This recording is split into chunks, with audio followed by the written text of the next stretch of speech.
Hello, everybody. I will speak in English.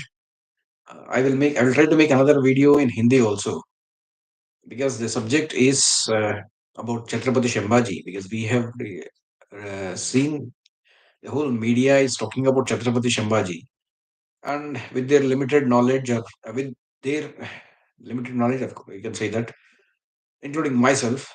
I don't say I am an expert in the subject, but anyway, I did definitely research on this issue for a long period. I took 17 years to write a book, Turkish, Afghan, and Mughal era. And this book is all about how Islam was born and how they spread to various countries and how they came to India and what is their rule, uh, like the political administration. And now Chhatrapati Shambaji is a small part of the book. So, from my research, I'm going to explain what Chhatrapati Shambaji was actually, and the character of Chhatrapati Shambaji was not as good as Chhatrapati Shivaji. Their father and son had issues, and Chhatrapati Shambaji, in fact, was arrested in along with Shivaji and put in jail. We know that he was born to um, Saibai Nimbalkar, and she died when he was a kid. And Soirabai was she's a she's a Mohite, and she is one of the eight wives of Shivaji, took care of Chhatrapati Shambaji. So, Chhatrapati Shivaji's eldest son is Shambhaji, second son is Rajaram. He was trained to become a good soldier, became addicted to sensual pleasures. When parental admonition failed to reclaim the prince, Shivaji had him arrested in 1676 and kept him under surveillance of Sri Rangapur. He was given good advice and brought in contact with the great teacher Samartha Ramadas. Yet his trials proved futile. So in 1678, Shivaji confined him at Panhala. Diler Khan, he was the commander of Aurangzeb, met the prince and successfully induced him by tempting him to join the Mughals. During the night of 23rd December 1678, Shambhaji, along with his wife, Yesubai, escaped from Panhala, proceeded towards Mughal camp in Udbhadurgarh. Diler Khan was elated and received Mughals on the way of Karkaran. Aurangzeb was happy but felt it might be a rush on the part of Shivaji and advised Diler Khan to be alert. Later, both attacked Bijapur and won Bhupalgarh, where Shambhaji was benefited by a large amount of treasure which was kept in charge of Virangoji Narsala. Khan captured Bhupalgarh on 12th April 1679 and killed many innocents. This is a very common thing for Mughals or any other invader. Both of them later proceeded to Bijapur. The regent, Sidi Masood, appealed Shivaji for help. Shivaji attacked Mughals who besieged Bijapur. He supplied essentials and war materials and compelled Dilir Khan to raise the siege on 24th November and move towards Panhala in order to capture that fort. Dilir committed atrocities on the people on the way, particularly at Tikota, where he harassed Hindus. Shambhaji was appealed for help by Hindus there. Shambhaji questioned Dilir, and Dilir said, I am my own master. You have no business to teach me lessons in good conduct. Prince was informed that Dilir Khan was instructed by Aurangzeb that he would be arrested and sent to Delhi. Shambhaji was alarmed for personal safety and ran away in disguise with his wife and 10 followers on 23rd November from Mughal camp to Atni to Bijapur to take shelter with Masood. Masood Khan has offered a heavy bribe for the deliverance of Shambhaji by the agent sent by Dilir. Prince fled to Panhala. Shivaji was glad to know the return of his son after a year and visited Panhala and spent a month time with him, trying to appeal to his sense of duty and responsibility. Shambhaji did not mend his ways, or at least regret for his conduct. Shivaji treated him with affection and confined him to Panhala and left for Sajjangarh to seek solace in the company of Saint Ramadas. And we know from Dilir Khan that Shambhaji used to see women who were taking bath on the banks of river Godavari. when they were taking bath semi naked. So, this is the kind of nature that Shambhaji had, whom people really think that he is someone who is son of Shivaji, so he is perfectly, he is a perfect character. But in fact, he is not a perfect character.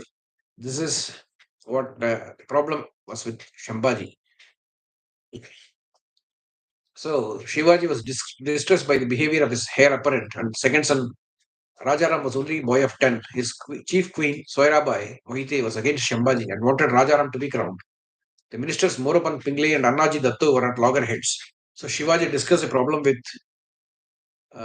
Guru Ramdas, but there was no solution. He went to Raigad on 14 February 1680, celebrated Rajaram's thread ceremony and marriage. He fell ill on 2nd April and died on 13th April 1680. This is how Chhatrapati Shivaji died. Shivaji's second son Rajaram was crowned by Soirabai, mother of wife of Chhatrapati Shivaji, the mother and wife of Shivaji in April 1680. Shambhaji killed the governor of Panhala and one Hambir Rao Mohiti, the commander in chief of the fort, and his uncle, brother of Soirabai, and who is half mother of Shambhaji. Soirabai's brother was Mohite, uh, and proceeded to Raigad.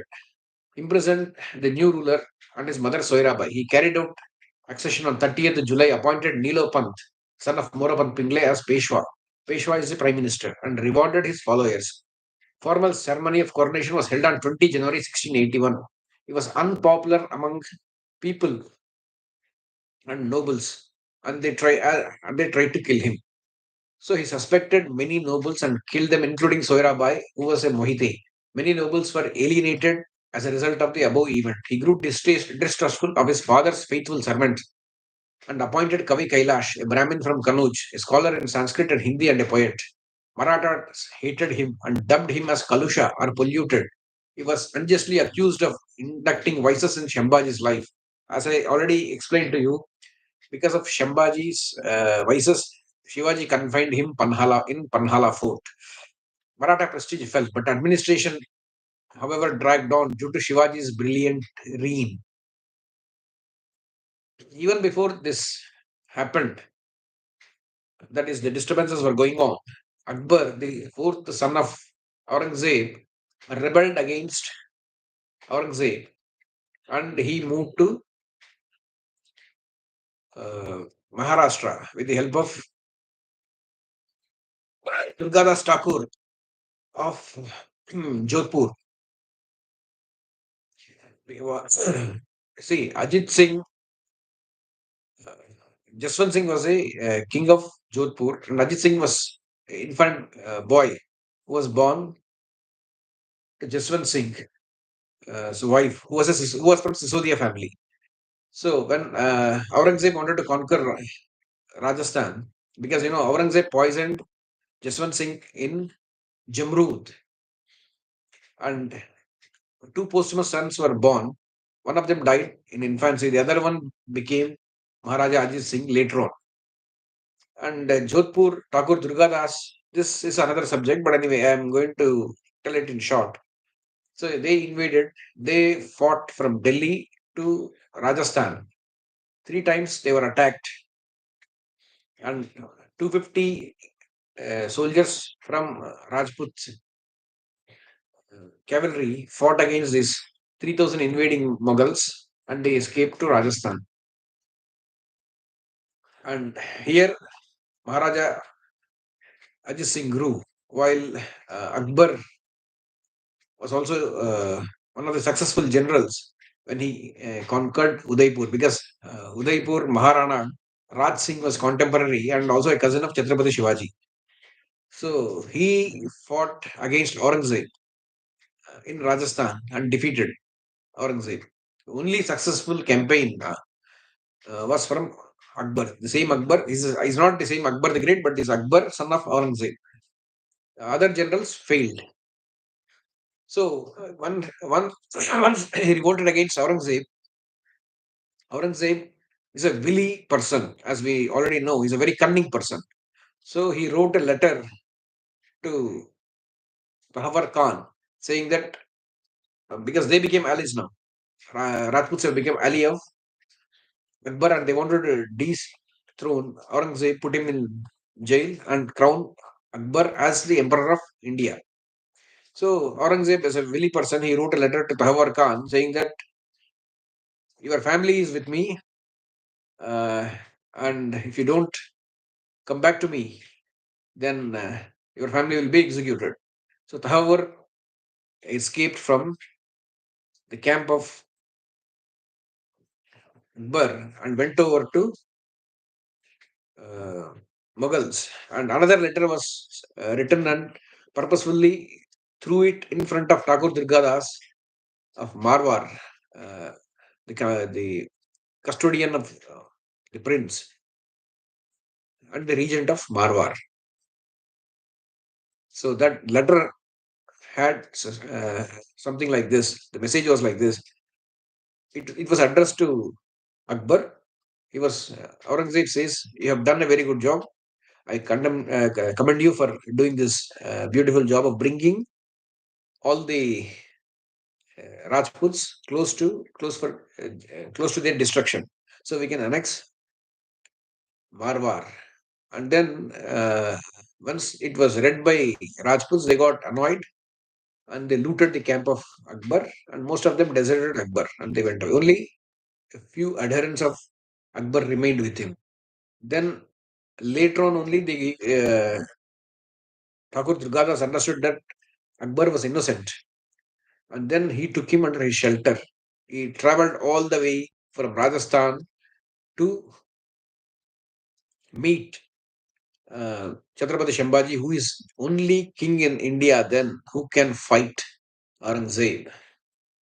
So Akbar was on crossing Narmada. Akbar informed Shambaji, 10th May 1681, of his resolution to dispose alliance with his father and sought help of Maratha ruler. Akbar travelled through Khandesh, Balagan via Nashik and Trembak into North Konkan and reached Pali near Negothana, 25 miles north of Raigad on June 11, 1681. The king appointed Netaji Palkar to take care of Akbar, as Palkar was acquainted with the imperial life for 10 years. Shambaji met Akbar on 23rd November, but no alliance was entered between them. Shambaji was not sure of Akbar's bona fides and could not lead an expedition against Delhi as he had domestic difficulties.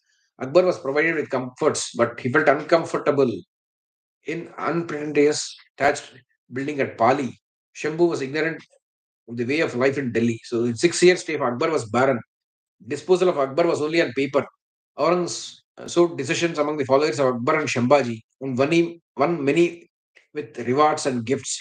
He sent Shahabuddin Khan to block Akbar's path north by capturing some forts in Maratha province. Khan occupied Ramsaj 7 miles north of Nashik but was compelled to abandon on account of timely arrival of Maratha army. Akbar suggested Maratha king that both must jointly attack Aurangzeb's headquarters or make a dash through Gujarat into Rajputana, but the Maratha chief forbade such attempts due to his situation. At that moment, he was hesitating.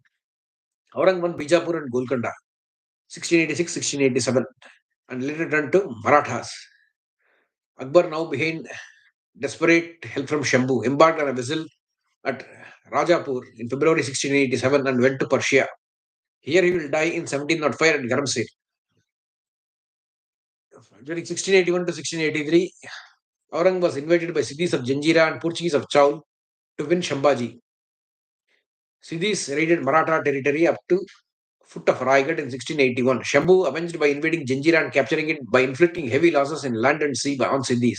The arrival of Aurang made him leave the job and return. 1683, Maratha sovereign invaded Portuguese ports of Chaul and Goa and reduced them to great strides.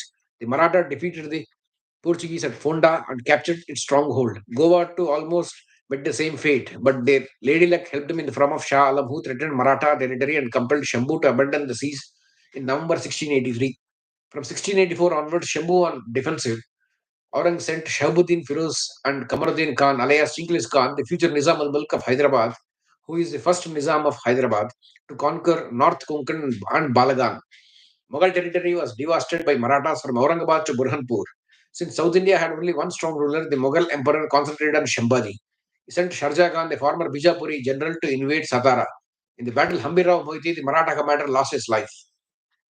After this, Mughal troops encircled movement of Shambhu.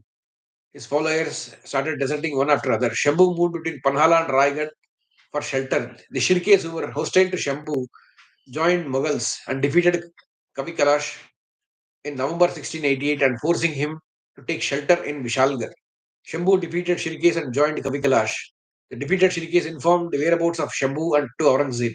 Mukarrab Khan, the Mughal general, was informed about Shambhaji. Khan surprised Shambhu when Shambhu was encamped at Sangameshwar. Afterwards, a small skirmish, Shambhaji and Kavi Kalash were captured and taken to Aurang's camp in February 1689. Both the prisoners were dressed as buffoons in fools' long caps with belts hanging from them mounted on camels and were brought to imperial camp accompanied by beating of drums and trumpets blowing. Aurangzeb descended the throne when the party was nearing him and knelt down in prayer to thank the Almighty. The emperor looked at the prisoners and then launched in a cell. Next day, he sent message to Shambhaji offering to spare his life if he surrenders all the forts, reveals the hidden treasure, and discloses the names of all the imperial officers who were in league with him. Maratha Savan rejected all the humiliating offer and abused Aurang and his prophet. Yes, this is what he did. He abused Prophet Muhammad openly and asked him one of his daughters in marriage with him as a price for friendship. This is not shown in the movie. This will never be shown in any movie. Urhala Khan was a man who carried the message and did not report the matter with Aurang's but only hinted foul nature. Aurang ordered Shambhaji and his advisor to be tortured to death. That very night, Shambhaji was blinded, and next day, Kavikala's tongue was cut off. This type of torture endured for 15 days. Later, they were shifted to Moregaon, where they were put to brutal death on 21st March 1689. Their limbs were hacked to pieces and thrown to the dogs. Their heads were stuffed with straw and exhibited in all the principal cities of Dakshin to the accompaniment of drums. Mention must be made of Ganoji Shirke, who, upon the horrible death of Shambhaji, ordered Raja Shirke clan to get the body of Shambhaji and Shambhaji Chhatrapati, and stitch them together. To finish the task, the family members changed the name to Shivali so that Aurangzeb informers could be complacent and cannot detect their real intentions. Ganoji joined Mughals when Chitnis got Dabul, when he courted it for long. Ganoji's father, Piloji Shirke, was a tall leader in Sangameshwar region. Ganoji supported Chhatrapati Rajaram after this event. Ganoji was Shambhaji's brother-in-law and he was brother of Maharani Yesubai, who was wife of Shambhaji. His betrayal of Shambhu was related to land issue. Ganoji was Ganoji demanded Srirangpur and Srirangpur Dhabol area, which was not given to him, and his sister also refused to help him, citing Chhatrapati Shambaji administrative rules which prohibits giving watan or land for feudal purpose, as they were watandars or feudal lords were corrupt and harass farmers, so they get fixed salary. The same administration Shambaji continued, which was started by Shivaji. This made him rebel against Shambhu and joined Mughals. And this is how the whole story of Shambhaji ended. And after this comes Rajaram. The death and confinement of ruler of Marathas, united Marathas, rose them with determination to destroy Mughal Empire. Rajaram, the younger son of Shivaji, was then 19, proclaimed king on 19th February 1689. He released Prahlad Niraji and other nobles who were unjustly confined by Shambhu. He made arrangement to defend capital, which was besieged by Zulfikar Khan. Yesubai, the widow of Shambhaji, advised Rajaram to stay at Vishalgarh for safety. Yesubai stood the siege of Rajgarh, Raigad. Under her leadership, Prahlad Niraji Shankarji Malhar started the campaign against Mughal territory and plundered it, set it fire. They sent spies to every corner of Mughal Dakshin to know enemy movement. They tried to prevent reinforcement reaching Zulfikar Khan, and he opened the gates of 13 November 1689. Pisal was promised the post of Deshmukhi Vatan of Vai, which he courted for a long time. Yesubai and her young son Sahu, along with other many nobles, were captured and removed to Mughal camp by Zulfikar Khan. Ganoji still lived for life of a traitor. First, Marathas were busy protecting young Chhatrapati to safe place in Jinji in Tamil Nadu, which is in Tamil Nadu now, which Yesubai herself ordered. Second, they had to help their queen Yesubai and her son while she withstood the siege of Mughals. They were relieved of anxiety once they safely escorted Rajaram to Jinji. They extracted revenge. Thereafter, Mughals captured many forts. The victory was short lived. People's War of Independence started in the place of Maratha War of Independence. National disaster put Marathas on their mettle, enabled them to summon their resources to defend their homes and heads. They rose under the leadership of Raja Ram, though he was not a great organizer, but ardent spirits like Prahlad Niraji, reputed to be the wisest man at the time in Maharashtra, toiled hard to roll back the Mughal invasion. Next important advisor to Rajaram was Ramachandra Nilakanta Pant, a genius man in organizing merits of men, harnessing them in national defense, kept a vigilant eye from his base at Vishalgarh upon the extensive theatre of war from Burhanpur in north to Jinji in south under under above the mentioned two generals, four lieutenants of exceptional abilities named Parasram Traimbak Pratinidhi or regent, Shankarji Narayan Sachdeva, Shantaji Ghorpade and Dhanaji Jadhav worked wonders, repelled Aurang's schemes, secured Maratha independence, which was lost with the capture of Shambaji and the fall of Raigad. The base of Marathas was shifted to Jinji, where Rajaram with his family resided and made it his capital. Troops were sent to attack Mughals in Maharashtra to harass them, to prevent them from settling down there. Jinji was besieged by Zulfikar Khan, who was commander of army. He had his son Asad Khan, the prime minister of Aurangzeb, which lasted for 8 years. Dhanaji Jadhav, Shantaji Ghorpade inflicted unspeakable misery on the imperialist. They destroyed and plundered Aurang's own camp more than once. In late 1698, Shantaji Ghorpade attacked and killed Mughal general Makarab Khan, who had treacherously captured Shambaji. The old obstinate emperor preserved on disdaining idea that compromise exerted himself to the utmost but met with miserable failure. Ganaji Shirke got nothing from Aurangzeb and lived a life of traitor. At Satara, although it was lost soon afterwards, the Marathas recovered it in 1704. Rajaram took forts in the country, cheered up officers in various forts, dispatched some troops to ravage Kandesh and Warad and extract chout from there. In 1699, he went to Singhat, informing that he was going to plunder Surat. A Mughal army forced him backwards. The Maratha spirit now awakened and now confident of rolling back the tide of Mughals from Dakshin. When Mughals laid siege of Jinji, Ganoji struck deal with Rajaram Maharaj to help him escape safety, but in return he wanted the Vatan which he coveted. Fando Ballal Chitnis was ready with papers, handed over documents to help Chhatrapati Rajaram. Rajaram soon fell ill and Satara was annexed by enemy. He was carried on a palanquin to Singhat, where he died on 1700 March. He completed his 30th year. On his death, it was Tarabai who crowned her 4-year-old son Shivaji alias Karna as Chhatrapati, and she became regent. She did not waste any time. The fall of new Maratha capital, Satara, within a month after death of Rajaram, infused vigor in people and organized tough opposition to Alamgir. She inspired people and they rose against Mughals. Aurangzeb concentrated his forces on Panhala and Vishalgarh, which became seats of Maratha court. Marathas constantly hovered Alamgir's camp, carried away everything that they could. Emperor captured many Maratha forts, but lost one by one from 1702 to 1705. Aurang on defensive and Marathas under leadership of Tarabai led expeditions into Malwa and Gujarat. They destroyed Burhanpur, Surat, Rauch, and other rich towns in west coast. They consolidated themselves in southern Karnataka. Karna died of smallpox in 3 weeks after crowning. He was natural son of Rajaram. Shivaji III was crowned by Tarabai. The laborious task of capturing individual citadel continued.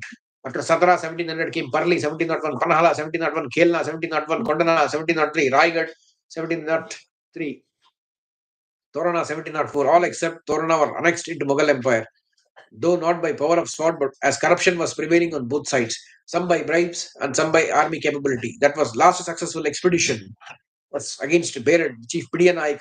He proved last political straw that broke the imperial's camel's back. The capture of Bagheera in April 1705 was Pyrrhic victory for the Mughal emperor. The chieftain escaped and lived to give trouble to the victors. In the year 1700, when the Mughal emperor was camping in the bank of river Bhima, one night the river rose suddenly. It got flood and destroyed many beasts and men in sleep. While Emperor Pavilion was submerged, he tried to escape and lost balance, which may have dislocated his bone and limped for the rest of his life.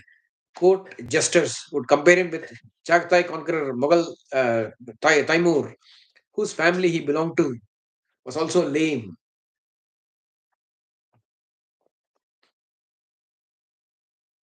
This is how uh, Aurangzeb struggled for last 25 years, 27 years in South India. But the wisdom that Aurangzeb has in administration, if he were to be correct, he would have proved to be best uh, emperor for India. So let us see the letter of Aurangzeb to his teacher Mullah Saleh.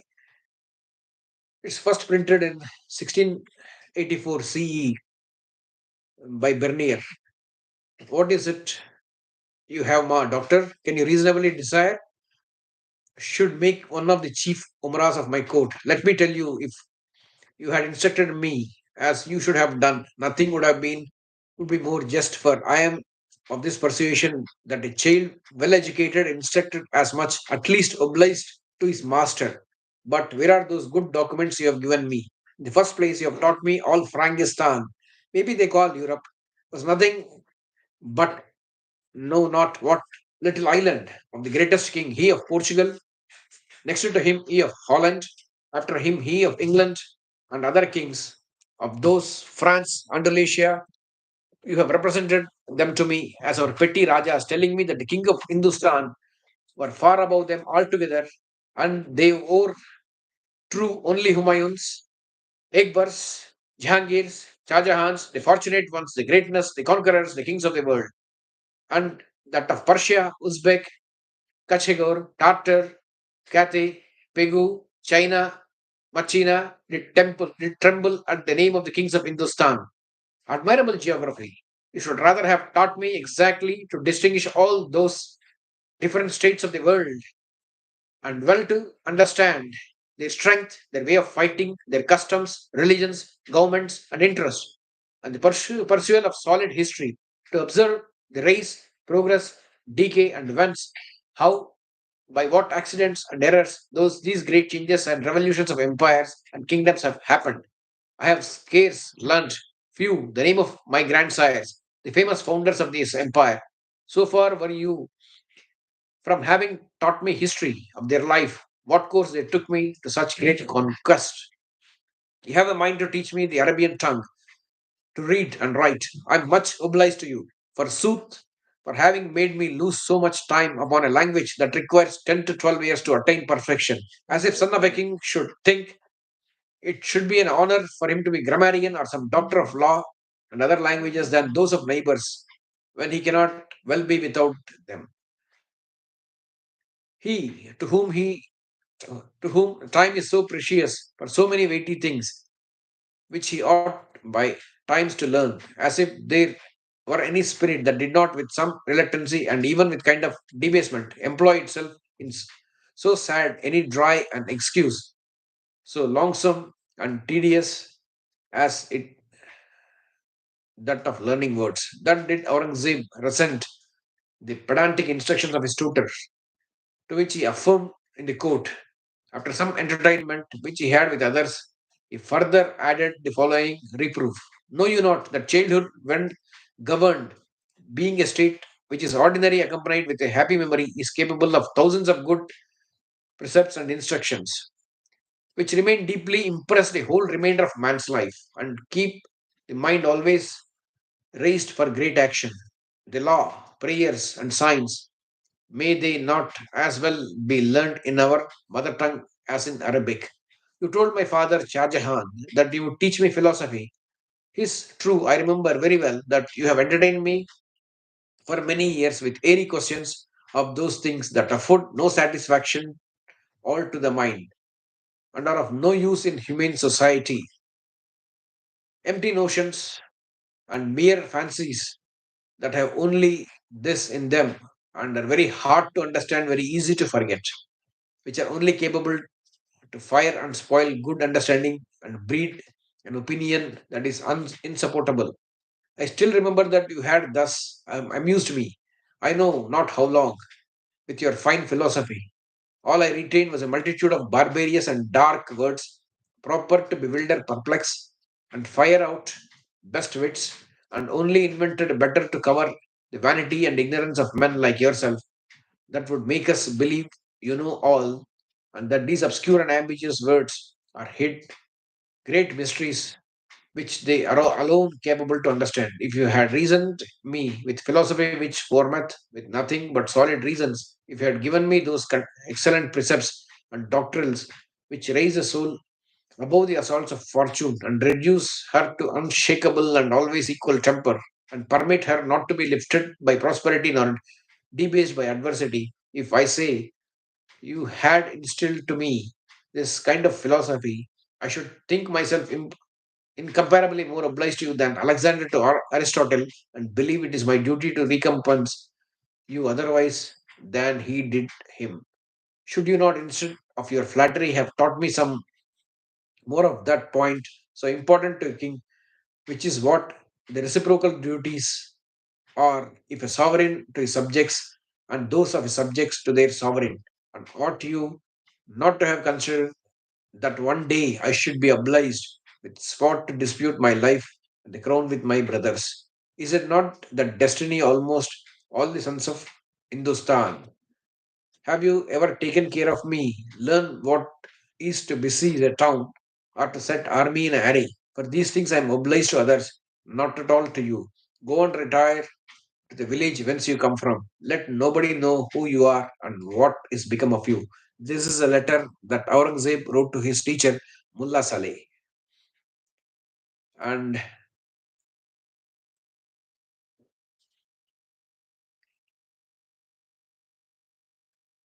there are some other things about his family, which is what talking about Aurangzeb.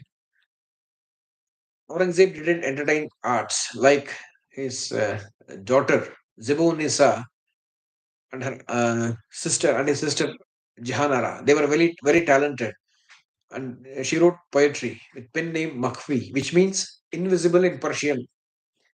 This could be due to fear of her father. So we can understand hatred for arts in the heart of Aurangzeb. Zebu Nisa had four sisters: Zinatun Nisa, Zebatun Nisa, Badrun Nisa, and Mehrun Nisa. In 1662, when Aurangzeb fell ill, he was taken to Lahore for the change of water and air. Lahore governor came in touch with Zebu in this period, and she declined having fallen in love with him. In Mughal tradition, marriages of daughters were prohibited since the time of Jalaluddin Akbar, as brother-in-law could revolt against emperor. So this story doesn't hold good because she was arrested many years later, and contemporary sources say she corresponded with Akbar, her rebel brother. Besides, Aurang was interested to get his daughters married. So this is a good thing in Aurangzeb. Aurangzeb allowed Zebu in Darbar, and none of her sisters got that privilege. Aurangzeb not only killed his brothers but also his sister Roshanara by giving her poison as she tried to take power away from him. Intolerance towards other religions is the greatest of bad characters in Aurangzeb.